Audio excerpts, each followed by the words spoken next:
Shalom. I want to give all praises, honor, and glory to Yahweh Shem Yahushai, and double honors to our apostles of Great Millstone.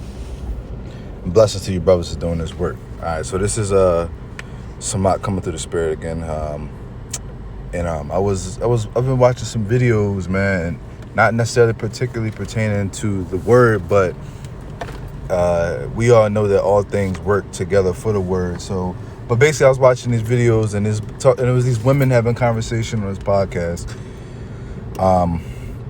and you just see that the value of the man, basically, and I'm specifically speaking in the eyes of our women, are literally meaningless. Okay, the value of a man is nothing in the eyes of our women in today's society.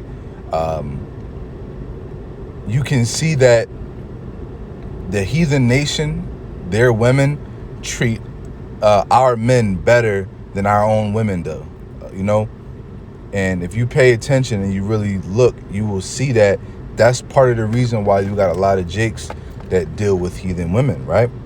And this really goes deeper than just with just our women, because the value of the Israelite man is low here in America, really all over the world, but it really stems from the perception of women, right? And in result, the whole demeanor of the man is brought low in society, right?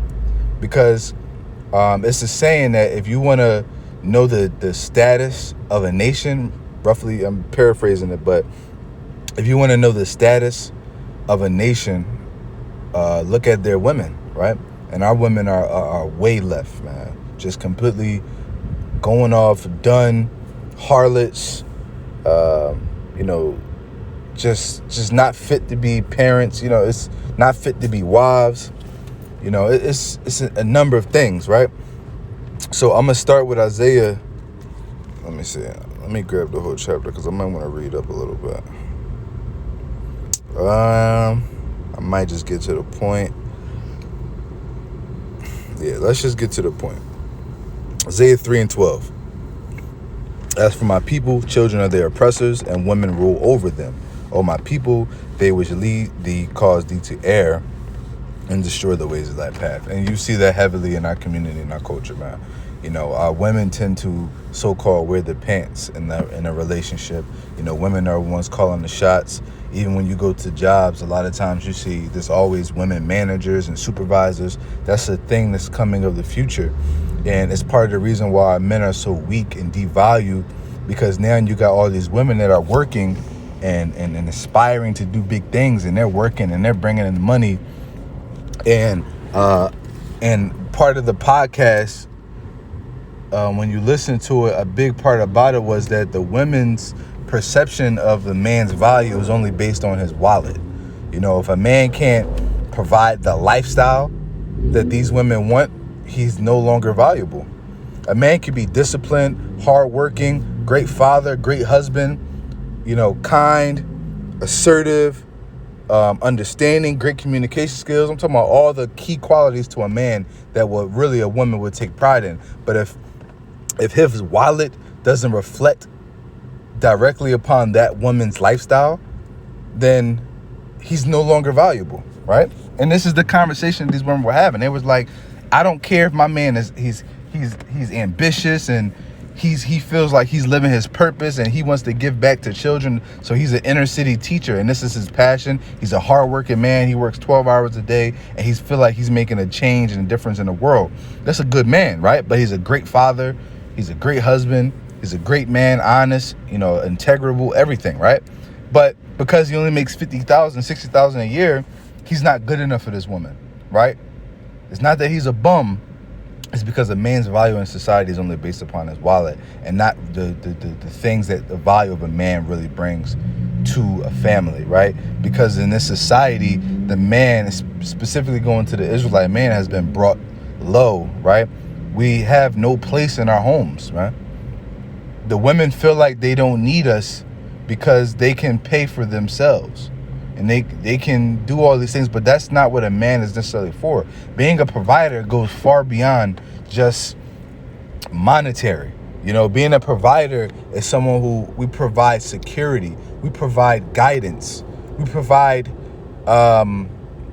level-headedness, because women tend to be emotional. But even men these days, now men are starting to become more like women and becoming more emotional and more unrational,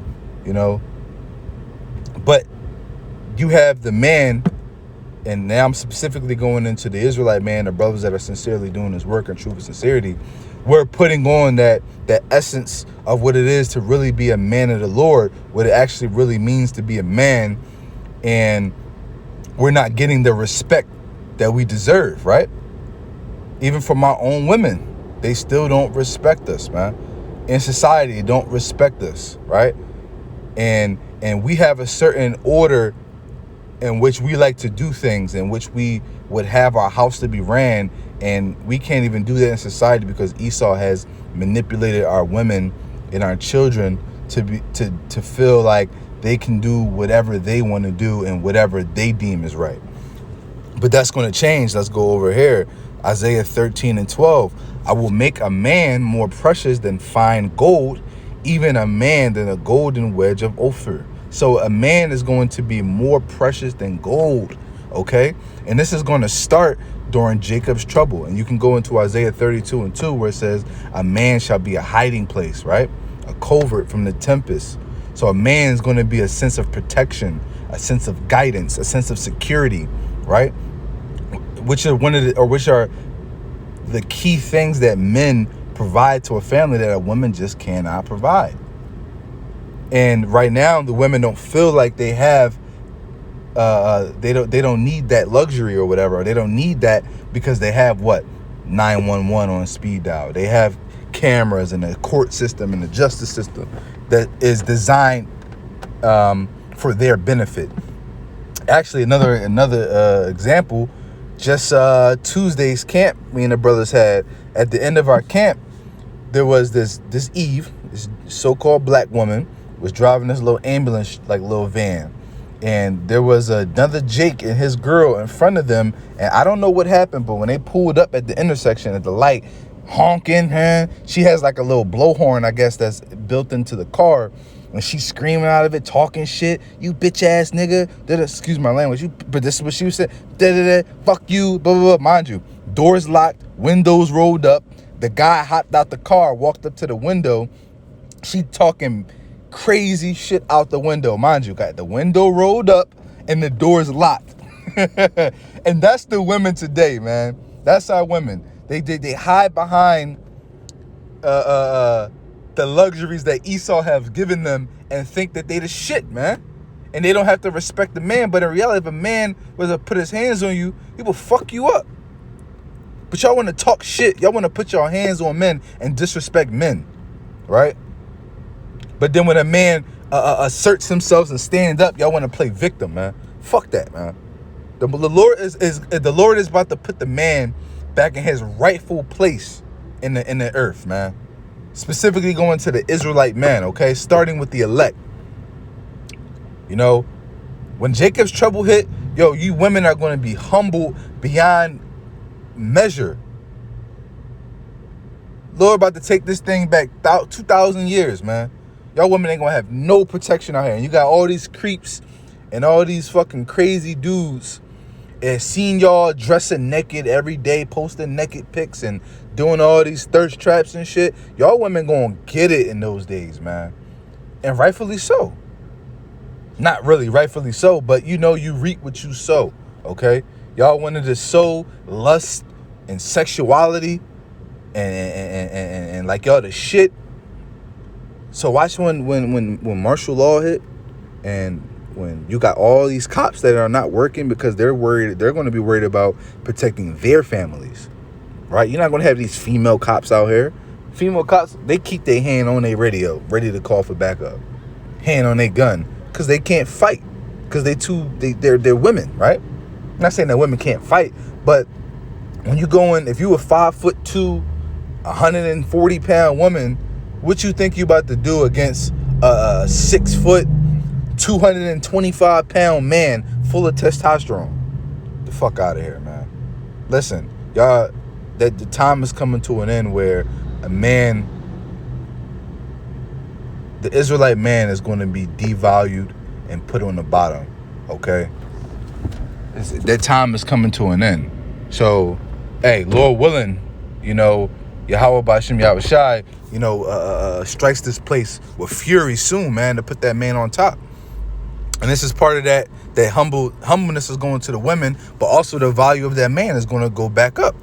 Isaiah 4:1, and in that day 7 women shall take hold of one man, saying, we will eat our own bread and wear our own apparel. Only let us be called by thy name, to take away our reproach. Right? And hey, I'm gonna be honest with you. During Jacob's trouble, these men, bro, they're not even gonna be dealing with you women. We're gonna have the 7 going to completion. You're gonna have all these women trying to come on board and trying to get their protection, trying to get covered. But man, they're gonna be turning you bitches down, man. Guaranteed, man. We don't be wanting no parts of you women unless we got the spirit to see that you actually a decent woman. And even when you was in the world, you wasn't an asshole, you wasn't a bitch, you was still conservative, modest, you was still always a good woman. Those are the kind of women that are actually going to get wifed up during those times. Typically those women are wifed up now, right? But hey, the value of a man is going back up, man. And the Lord about to put the Israelite man back on top where he belongs. He gonna put us back in our stature, our nature, our everything, man. So, Lord willing, this video was edifying. Till next time, just a little quick hit I wanted to bring out. Shalom.